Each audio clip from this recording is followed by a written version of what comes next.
The Jedi Order taught 7 lightsaber forms. The last one, Form 7, Vaapad, required the practitioner to channel their own inner darkness and feed on their opponent's dark side energy to function at all. That's the famous admission, the one people cite when they want to argue Mace Windu was a dangerous exception in an otherwise principled institution. Windu wasn't the exception. He was the endpoint of a curriculum that had been drifting in his direction the entire time.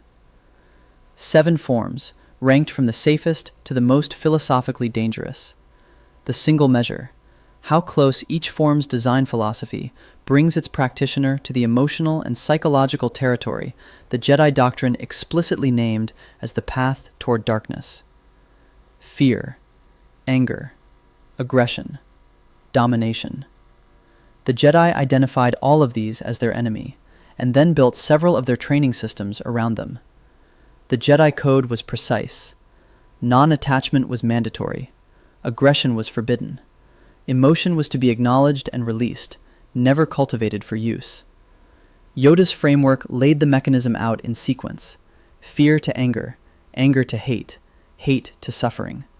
Not as rhetoric, but as a description of psychological gravity. A Jedi who began moving in that direction would keep moving. Against that doctrine, the 7 forms exist on a spectrum. Some align with it completely. Some treat it as a concern to be acknowledged from a safe distance. Some treat it as a design constraint to work around rather than honor. One treats it as a power source. That spectrum, running from Form 3's architectural removal of all aggression to Form 7's explicit requirement of inner darkness, wasn't discovered late. The Jedi built it, maintained it, and graduated thousands of practitioners through it. Every ranking entry is one more piece of evidence. By the time the list is done, the conclusion isn't that the Jedi produced one dangerous practitioner. It's that Palpatine didn't corrupt the Order. He just read the syllabus. This is part of the Clone Wars Chronological Companion series. Full details in the description. 7 forms, from safest to most dangerous. Number 7, Form 3, Soresu. The Resilience Form, the Way of the Mynock. Start at the safest end, the form that proves the Jedi sometimes understood precisely what they were asking for. Soresu developed from basic blaster deflection training, which was the Jedi's pragmatic answer to a Republic-era galaxy where most opponents carried ranged weapons. Deflecting blasters kept Jedi alive in the field. Over time, the deflection principles expanded into a comprehensive combat philosophy organized around a single priority: survival over victory. The transition from a technique into a philosophy is the critical move, because it meant every mechanical choice in Soresu's development was made in service of that value hierarchy rather than conventional ones. The mechanics are deliberately and precisely constrained. Tight blade work instead of broad, sweeping strikes. Small, efficient parries that cover the practitioner without committing to wide defensive movements that open secondary gaps elsewhere. Subtle shifts of the body, rather than large repositioning steps that create momentum the opponent can use. The form's central concept places the practitioner in the eye of the storm, a point of absolute stillness at the center of the exchange, awareness narrowed to the angles that matter, every stimulus that doesn't directly threaten filtered out. A Soresu duel, at mastery level, looks close to nothing happening, which is what it feels like from the inside when the form is working correctly. The tactical strategy this produces is unusual and demanding in a direction most practitioners don't expect. A Soresu practitioner doesn't attempt to win. The strategic objective is to survive long enough for the opponent to exhaust their stamina, their patience, and eventually the discipline holding their guard together. The attacker controls the exchange entirely: when to strike, how many attacks to attempt, which combinations to try. The Soresu practitioner responds, covers, waits, responds again. Against an opponent with unlimited energy, the form offers no resolution. Against any biological opponent who eventually tires, Soresu turns patience into an absolute structural advantage that most offensive forms can't answer. A form designed to prevent loss rather than generate victory is, depending on what you think a Jedi's weapon is actually for, either a limitation or the most honest combat philosophy in the curriculum. The structural limitation is total and non-negotiable. Soresu has no offensive mechanism, no technique for seizing the initiative, pressing an opening, or driving an opponent backward. A pure Soresu practitioner, using only the form's vocabulary, can't decide a fight. They can prevent losing it indefinitely. That might sound like a significant concession from a form claiming to represent Jedi values. The form would suggest it's the most accurate expression of what the values actually required. Not domination, not victory over an adversary, but the preservation of life and the maintenance of principle under sustained pressure. A combat system that protects without dominating is, philosophically speaking, the most literal translation of non-aggression doctrine into physical practice. Obi-Wan Kenobi is the definitive practitioner. His own tradition frames the assessment without qualification. Not a master of Soresu, but the master, the practitioner who developed the form further than any of his contemporaries. His character is Soresu's philosophy made personal, patient, unbreachable, comfortable surrendering the strategic initiative entirely when survival is what the situation requires. Against General Grievous in Revenge of the Sith, where the opponent has 4 active arms and is fighting with multiple lightsabers simultaneously, Kenobi's response is Soresu, applied without modification. 4 arms is a variable you adjust to, not a reason to change forms. Make 4 arms insufficient until the situation shifts. By the end of the Clone Wars, his mastery had developed far enough that he could compete with Count Dooku, the most technically precise duelist of the era, using a form with no answer to Makashi's targeted economy, except the simple refusal to be hit. One additional detail calibrates the danger assessment precisely. Darth Zana, a Sith practitioner, is documented as using Soresu. A Sith can practice this form without feeding their darkness. Because the form has nothing for darkness to attach to, it structurally removes aggression, removes domination, removes the conditions under which a practitioner's inner state becomes a combat variable at all. There is nothing in Soresu for the dark side to grip. This is the baseline. 0 proximity. Everything that follows is measured against it. Number 6. Form 1. Shii-Cho. The determination form.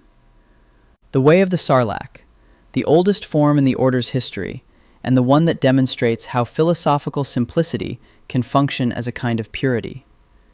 Shii-Cho was created during the Jedi's transition from conventional metal swords to the early lightsaber. The problem was specific. A plasma blade that cuts through nearly any material operates on fundamentally different physical principles than metal, rendering most of the tactical logic built for conventional weapons inapplicable. The geometry of combat that had evolved around blades with limits, armor, parries that caught enemy weapons, strikes that could be absorbed on a guard, needed translation into a vocabulary for a weapon where almost every contact was potentially final. Shii-Cho adapted the basic grammar of sword fighting to those new conditions. Strikes, parries, target zones, fundamental positioning, all converted into a system for a weapon whose physics were new. The movements that emerged are broad and sweeping, wide arcs, straightforward mechanics with no hidden complexity. The form was explicitly designed for opponents carrying conventional weapons, not lightsabers, which shaped its philosophical intent directly.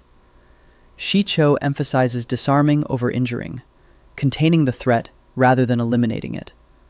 That ethical encoding is legible in the technique itself. Every Padawan's first trained response to combat is built around the minimum necessary force, because Shii-Cho embeds that as the mechanical habit before they learn to want it as a principle. The choice and the training are aligned from the beginning. Every Jedi learns it, no exceptions in the training pipeline. Shii-Cho is the alphabet, the set of movements that all more sophisticated forms construct on top of. A practitioner who eventually masters Makashi's precision or Vaapad's superconducting loop still carries Shii-Cho's basic grammar at the foundation of their technique. It's the common ground the entire curriculum shares. Against multiple opponents, those sweeping arcs have real utility. A single wide movement covers ground that targeted strikes couldn't reach efficiently. Against a skilled single duelist in any refined form, the same movements become readable and exploitable. A Makashi practitioner identifies the arc geometry's predictable structure and finds the gaps. A Djem specialist absorbs the sweeping strike and returns it with amplified force. Shii-Cho wasn't designed for the opponent's later forms were designed to defeat, and that limitation shows clearly in high-level single combat. The philosophical assessment is the simplest on the list. Shii-Cho predates ideological specialization in lightsaber combat. Nothing in its design demands emotional engagement, cultivates aggression, or asks the practitioner to access any psychological territory their doctrine would flag. Its disarmament ethic directly mirrors the Order's stated values. Too primitive for philosophical danger, in exactly the way that elementary grammar can't convey sophisticated ideology. The vocabulary isn't yet complex enough to carry it. Number 5. Form 6. Niman. The moderation form. The way of the Rancor. The ranking's first significant complication. A form with no philosophical danger that killed every one of its practitioners at Geonosis. Niman blended elements from all 5 preceding forms without developing the specialized depth of any of them. The Legends documentation describes it as the most widely practiced style in the Order, the preferred form of ambassadors, diplomats, scholars, and researchers. Jedi whose primary value to the institution came from languages, cultural expertise, political negotiation, and crisis mediation, rather than from combat excellence. Practitioners who needed a functional baseline in lightsaber defense without committing years of intensive training to a specialized martial system they would rarely rely on in their actual professional roles. The design philosophy reflected this purpose precisely. No specific strengths and no exploitable weaknesses. Serviceable across the general range of situations a Jedi diplomat or field researcher might encounter. The in-universe characterization attributed to Jedi Master Kavar captures it accurately. Use Niman for superior balance. No particular strengths, but no particular weaknesses either.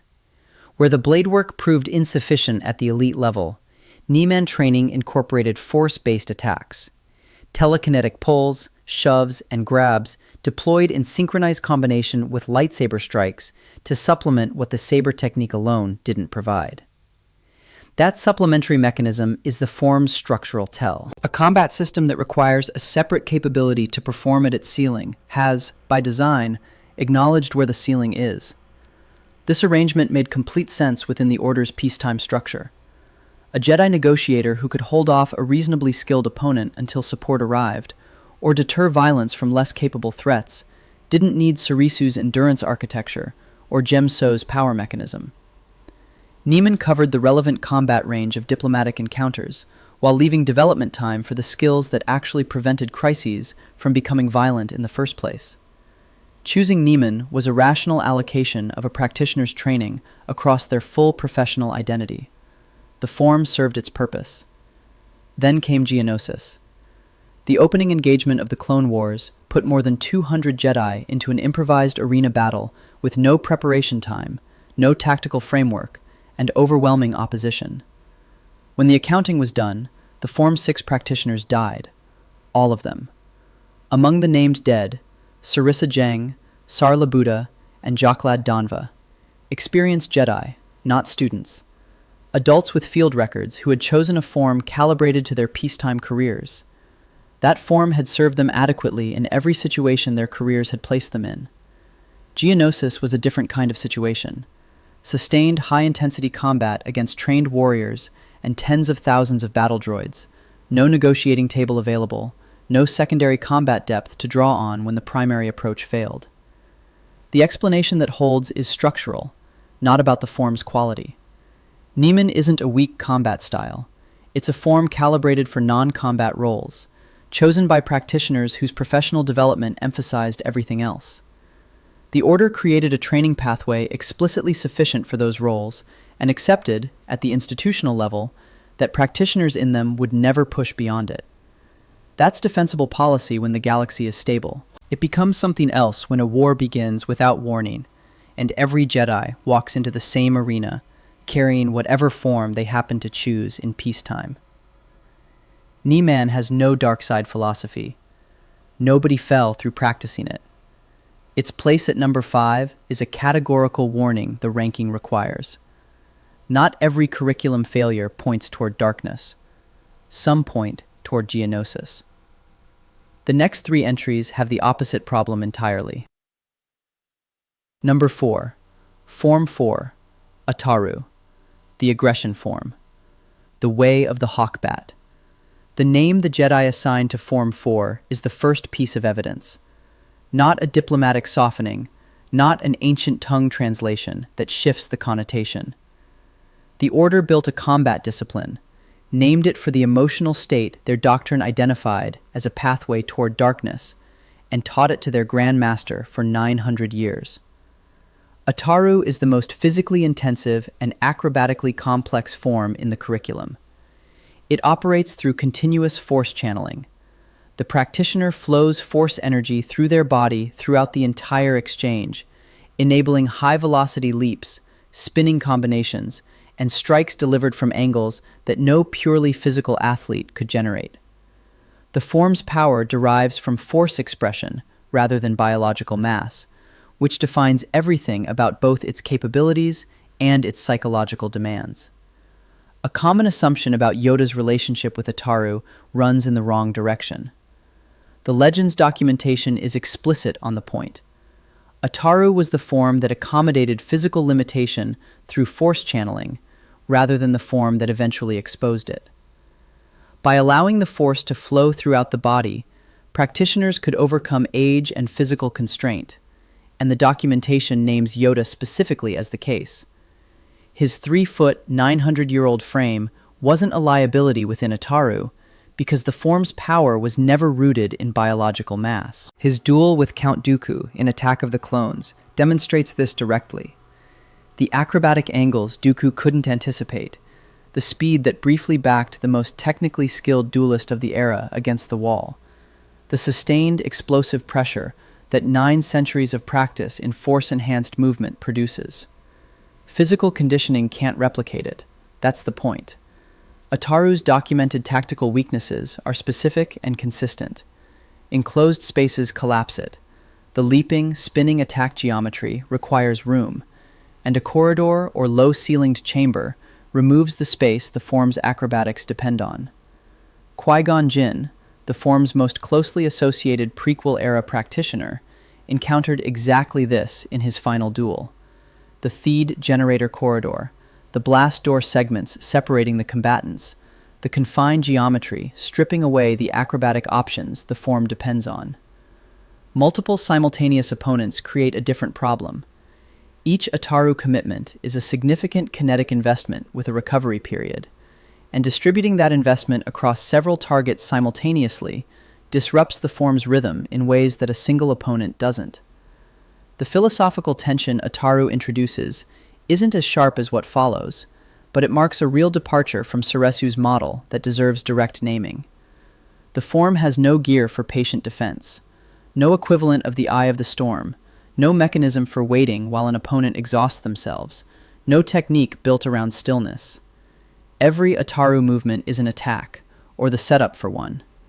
There is no Ataru vocabulary for absorbing pressure and waiting. The form is built entirely on aggressive kinetic expression, which means it trains a particular relationship to combat as the fundamental one.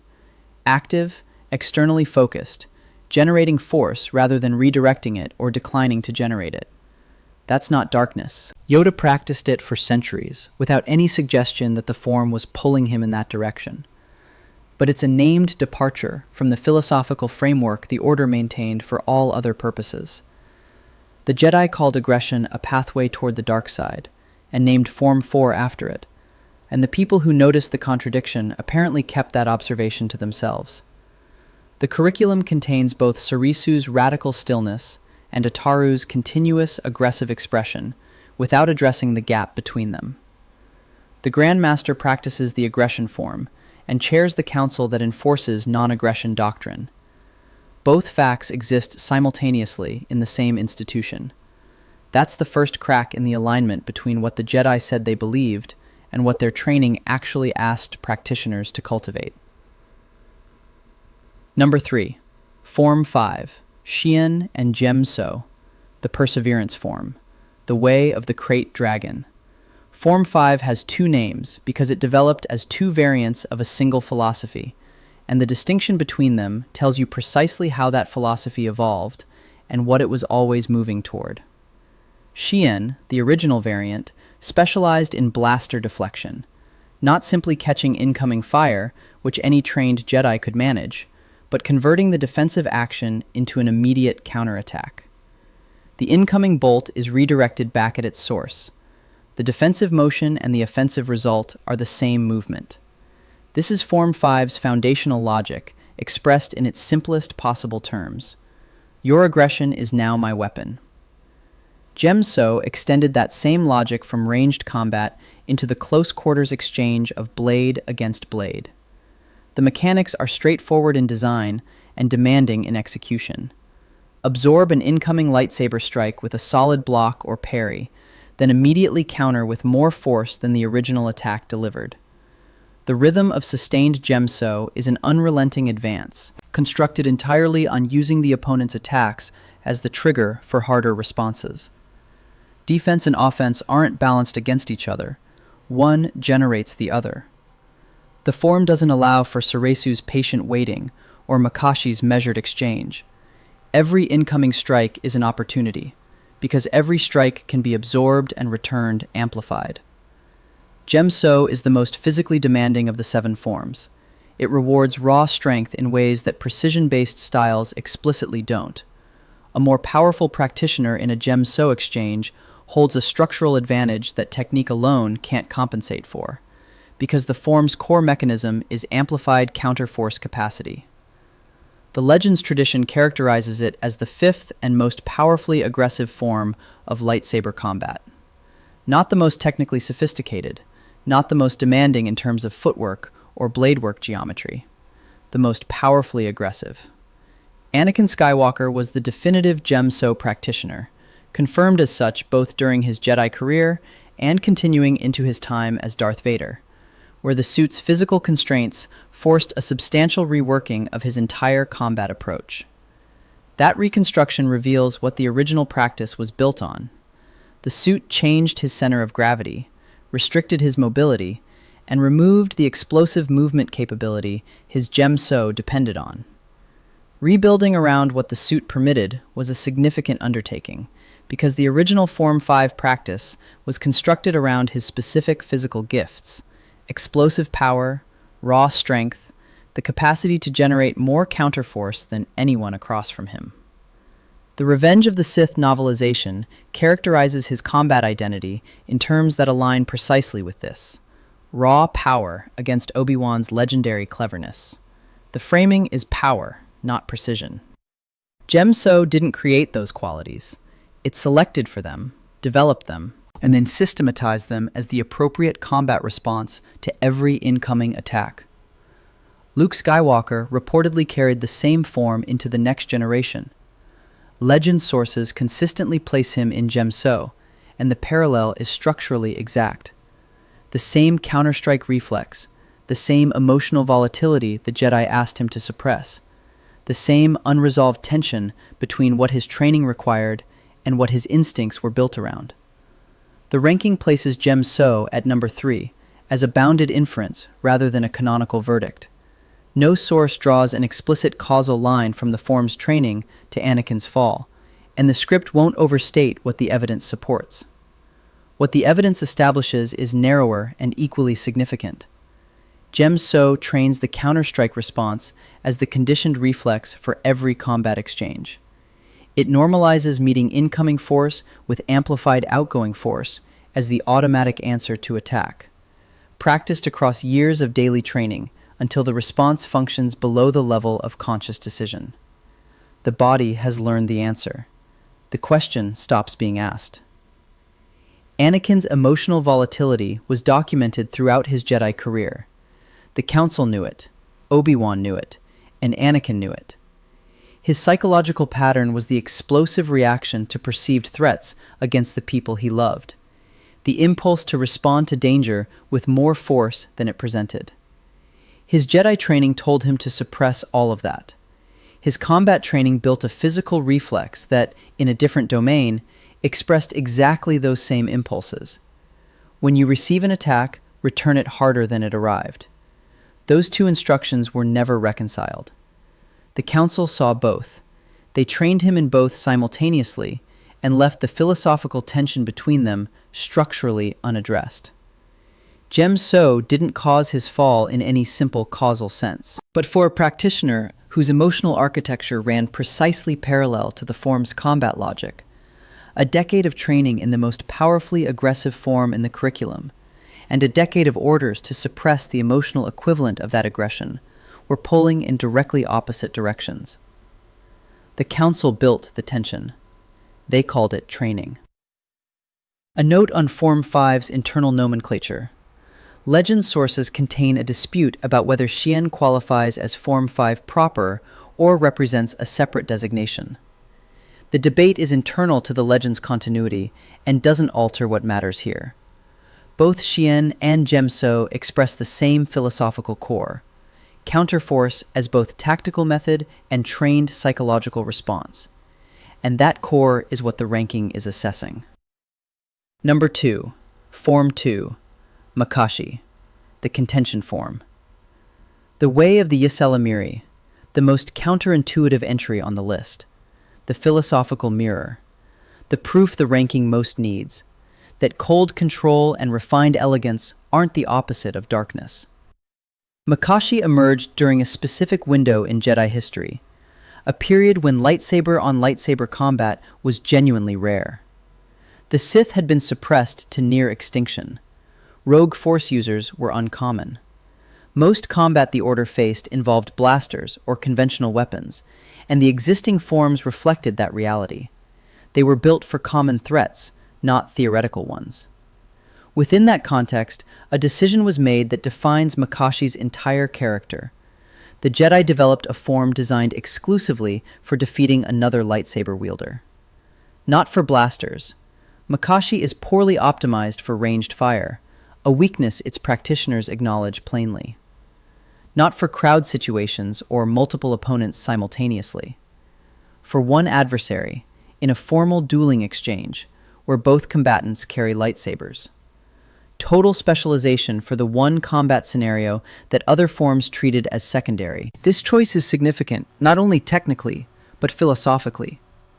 It means the Order looked at a comparatively rare threat and built their most precisely engineered instrument specifically for it, implicitly positioning the formal duel between lightsaber users as the encounter most worth preparing for above all others. The mechanics that specialization produced are precise in the specific sense that high-level technical mastery is always precise. Maximum result, minimum motion. Careful, controlled strikes rather than power or strength. Precise blade manipulation over broad defensive coverage. Measured footwork calibrated for the back-and-forth distance management of a formal duel. The form's many one-handed movements are optimized for curved hilt lightsabers. Not an aesthetic choice, but a mechanical one. A curved hilt enables wrist rotation and blade angles that standard hilt designs make awkward, and Makashi's precision techniques require exactly that range of motion. Count Dooku's curved saber is the correct equipment for the form he mastered. The weapon's unusual construction tells you which school of thought built its user. The form's surface philosophy sounds close to safe. Economy of motion, controlled technique, precision over aggression. No emotional channeling required. No explosive power necessary. A Makashi practitioner can remain calm, measured, and technically focused throughout the entire exchange. Compared to Djem aggressive counterstrike rhythm, or Ataru's continuous force-enhanced expression, Makashi looks like the most Jedi-aligned dueling style available. Controlled, patient, disciplined. What it actually builds, over years of serious practice, is more dangerous than obvious aggression because it's invisible while it's happening. Economy of motion becomes, through consistent application, economy of attention. A Makashi practitioner who has genuinely mastered the form has internalized its hierarchy of technical engagement. The form was built for the rare, qualified duelist, the opponent who makes the exchange worth the form's full capability. Against a practitioner who doesn't reach that threshold, Makashi engages at something less, because the form's architecture calibrates response to the opponent's level. At early stages, this is simply sound tactical awareness. At mastery, practiced across decades of encounters with the full range of opponents a Jedi actually faces in service, most of whom aren't refined lightsaber duelists, it builds an implicit taxonomy. Most opponents occupy the lower register. The truly worthy adversary is the rare exception. Everyone else is a technical problem of insufficient complexity. Practice that taxonomy consistently, and the worldview that emerges is contempt. And contempt, not passion, is the dark side's second door, the one that looks like nothing dangerous from the outside. Count Dooku is the proof the argument requires. Confirmed Makashi master in canon, former Jedi master, Darth Tyrannus by the time of the Clone Wars, who trained Asajj Ventress in the same form, and was, by any honest technical assessment, the finest lightsaber duelist of his era. His fall preceded the events of the Phantom Menace. He had left the Order years before Geonosis, disillusioned with an institution he believed had become politically compromised and philosophically corrupt. The disillusionment was intellectual before it was emotional. He didn't leave in rage. He left in contempt, with a considered argument about why the Jedi had failed the Republic they claimed to protect. Every element of that psychology is structurally congruent with Makashi's design. The form prizes control and technique over emotional expression. It treats combat as a technical problem to be solved precisely. At high mastery, it produces a practitioner who has concluded, through accumulated evidence, that most opponents don't warrant full engagement, because the form itself has been providing that evidence across thousands of repetitions. Dooku didn't use Makashi to serve a pre-existing darkness. The form and his worldview built each other over decades of joint practice, each reinforcing what the other was developing. A detail from the Legends sources makes this sharper. Dooku actively dismissed Vaapad, the form the next entry will address, the one explicitly requiring inner darkness, as inferior to Makashi. A Sith Lord, operating at the highest level of dark side practice, looked at the most obviously dark side adjacent combat form in the Jedi arsenal and called it a lesser approach. His preferred method was cold, controlled, technically superior precision. That preference is itself a statement about what kind of darkness Makashi serves, not the hot variety that announces itself through rage and passion, but the quiet certainty of a practitioner who has concluded, through long experience, that most beings in the galaxy are beneath serious engagement, and who will demonstrate that conclusion through refined, economical, devastating technique. Soresu's philosophical safety came from architectural constraint. It removed aggression as a structural option, leaving the practitioner nowhere near the dark side because the form never pointed in that direction. Makashi's philosophical danger comes from architectural construction. It builds a hierarchy of contempt through years of technical practice in a student who may never notice what the form is teaching them at a level below the blade work. A practitioner can feel completely calm throughout their entire Makashi career and still end up exactly where Dooku ended up. The form that looks the least like danger is second on this list, not because of the movement vocabulary, but because of what the movement vocabulary quietly teaches over time. Number 1. Form 7. Juyo and Vaapad, the ferocity form. The Way of the Vornsker. Form 7 exists in two versions, and the difference between them is the difference between a flaw and a design. Juyo is the base form. Its documentation calls it the most aggressive, most unpredictable, and most controversial style in the Order's curriculum, and then underdelivers on the description. Juyo didn't simply encourage aggression as a byproduct of its techniques. It required emotional engagement as its primary fuel. A Juyo practitioner attempting to maintain standard Jedi emotional neutrality during combat was actively undermining the form's mechanism. Fighting effectively in Juyo meant feeling intensely during the fight, accessing the aggression, the anger, the drive to overwhelm the opponent, the precise emotional states Jedi doctrine identified as pathways toward the dark side, used as the engine of the combat style. Most Sith used it. The pattern was consistent enough that it became characterizing. The Jedi High Council had at various points forbidden the form entirely, then reinstated it for restricted use. That history, prohibit, allow, prohibit again, allow again for select practitioners, isn't the history of an institution that couldn't make up its mind. It's the documented record of an institution that kept recognizing how dangerous something was, and kept deciding the risk was manageable enough to continue. Many Juyo practitioners fell. The Council's periodic prohibitions were policy responses to that pattern, not overcaution. A form that drew directly on the emotional states the Order's foundational psychology identified as dark side catalysts produced, consistently and across generations of practice, practitioners who ended somewhere darker than where they started. The documentation reflects this without ambiguity. Vaapad is Mace Windu's specific solution to the problem Juyo represented. Windu developed it with fellow master Sora Bulk, drawing technical inspiration from the Vaapad creature native to the planet Serapin, a being whose attack pattern was distinctive for its whipping, multi-directional strikes arriving from angles an opponent couldn't anticipate. The creature's movement vocabulary became the form's physical language, but the philosophical architecture Windu built into that vocabulary was what made Vaapad genuinely new, rather than simply a refined version of Juyo. Windu described what he had constructed in precise terms. Vaapad was built to answer his own weakness and channel his own inner darkness into a weapon of the light. Those words carry two implications simultaneously. The first is that Windu acknowledged possessing inner darkness, a concession the Jedi framework generally discouraged practitioners from making explicitly. The second is that the form's mechanism didn't require suppressing that darkness or pretending it wasn't there. It required accepting it, engaging with it, and routing it through a controlled channel. The mechanical result of this approach is the superconducting loop, the most important technical concept in this entire ranking.